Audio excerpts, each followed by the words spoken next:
Subscribe करना ना भूलें। सब्सक्राइब जरूर करें, बेल की घंटी जरूर बजाएं, आपको ये नोटिफिकेशन मिलता रहे। नमस्कार दोस्तों, मैं सुरेंद्र प्रसाद मौर्य हाजिर हूँ आज फिर एक नई कहानी लेकर। कहानी का नाम है प्रभाव। प्रभाव किस बात का? हमारे जीवन पे पड़ने वाले अनेकों प्रभाव। चलिए कहानी सुनते हैं। कहानी के पात्र है अपना जय छोटा और उसके पिता रतनलाल। रतनलाल देहात में रहते हैं, गांव के रहने वाले हैं, लेकिन पढ़ने के बड़े शौकीन हैं। उनके पास किताबें बहुत सारी हैं, हमेशा अक्सर वो पढ़ते रहते हैं। ज्ञान अर्जित करने का कोई भी माध्यम वो छोड़ते नहीं हैं, हमेशा ज्ञान अर्जित करते रहते हैं। और माध्यम है ज़्यादातर उनका किताबें। अब चूंकि वो किताबें पढ़ते हैं तो उनका पुत्र जय जो छोटा है उनको अक्सर किताबें पढ़ते हुए देखता है। और जब किताबें पढ़ते हुए देखता है तो प्रभाव पड़ना जरूरी है, प्रभाव पड़ता ही है। और पिता की परछाई बेटे पे पड़ी और बेटा अक्सर पिता की तरफ किताबें पढ़ता है। समस्या यह है कि जय जब भी किताबें पढ़ता है तो कुछ समय बाद वो किताब में लिखी बातें वो भूल जाता है, उसे वो याद नहीं रहती। इस समस्या से जूझते हुए एक दिन उसको हुआ कि पिता से पूछा जाए कि ये मेरे साथ ऐसा क्यों होता है?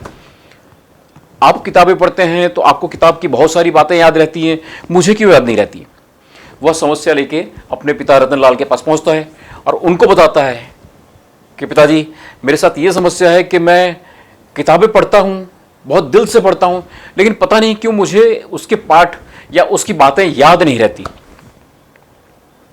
तो रतनलाल ने अपने बेटे की बात बड़ी ध्यान से सुनी। सुबह सुबह का एक सुहाना मौसम था, समय अच्छा था और वो गर्मियों सर्दियों के दिन थे। और चूल्हे पर वो अपना पानी गर्म कर रहे थे और एक तरफ कोयले की टोकरी पड़ी हुई थी। तो रतनलाल को हुआ कि मैं बेटे को कैसे समझाऊं। तो उन्होंने कहा, एक काम कीजिए, हम आपकी बातों पे बाद में चर्चा करते हैं।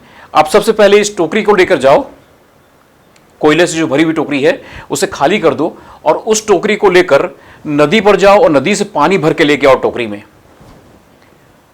बच्चे को थोड़ा आश्चर्य हुआ कि पापा टोकरी में पानी मैं बाल्टी लेके जाता हूं, लेके आता हूं। रतनलाल जी कहा, नहीं, टोकरी में ही पानी लाना है। बच्चे ने टोकरी के अंदर जो कोयला था उसे खाली किया तो देखा टोकरी के अंदर पूरी कालीख लगी हुई थी कोयले की। वो दौड़ के गया कि चलो मैं पानी लेके आता हूं। उसने टोकरी भरी, पानी लेकर जैसे घर तक पहुंचे तब तक पानी खाली हो जाता था, टोकरी में से पूरा पानी निकल गया। तो आते आते निराश हो गया वो और पिताजी से बोला कि पिताजी, टोकरी में पानी टिक नहीं रहा है, तो मैं बाल्टी लेके जाऊं। पिता ने कहा, नहीं, टोकरी में ही लाना है, आप इस बार प्रयत्न करो और थोड़ा तेज तेज चलना। तो वो दोबारा गया, दोबारा नदी में गया, टोकरी भरी और अब की तेजी से आया, लेकिन फिर वही, वहां पहुंचते पहुंचते पानी फिर खाली हो गया, टोकरी में पानी टिक नहीं रहा है। तो थोड़ा निराश हुआ, झिझक भी हुई और झुंझलाहट भी हुई। पिताजी, टोकरी में पानी नहीं टिक रहा है, मैं नहीं पहुंचा पा रहा हूं। पिता ने कहा कि भाई एक बार और प्रयत्न करो और आपकी दौड़ के आना।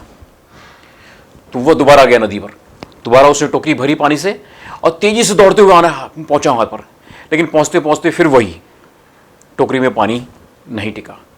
उसने कहा, पिताजी आप समझ क्यों नहीं रहे हैं, इसमें कोई प्रभाव नहीं पड़ रहा है, पानी टिक ही नहीं रहा है। पिता ने कहा रतनलाल जी ने, बेटा जय, आप इस वक्त गलत हो, ध्यान से देखो टोकरी को क्या प्रभाव पड़ा है। तो उसने ध्यान से टोकरी को देखा कि हाँ, सबसे पहली बार जब उसने टोकरी उठाई थी तो टोकरी के अंदर कोयले की पूरी कालीख लगी हुई थी, लेकिन अभी वो टोकरी साफ थी। तब रतनलाल जी ने कहा, यही है प्रभाव। पहले यह टोकरी कोयले के संपर्क में थी, चारों तरफ कालीख लगी हुई थी। बाद में यह टोकरी पानी के संपर्क में आई, अभी साफ है। मतलब आप जब किताब पढ़ते हो आपको लगता है याद नहीं रहता, लेकिन कहीं ना कहीं किताबों के प्रभाव आप पर जरूर पड़ते हैं। आपकी संगत के प्रभाव आप पर जरूर पड़ते हैं। आप कैसे दोस्तों को रखते हैं उसके प्रभाव जरूर पड़ते हैं। आप कैसे अड़ोस पड़ोस में रहते हैं उसके प्रभाव जरूर पड़ते हैं। प्रभाव पड़ता ही है, आप किस माहौल में हो।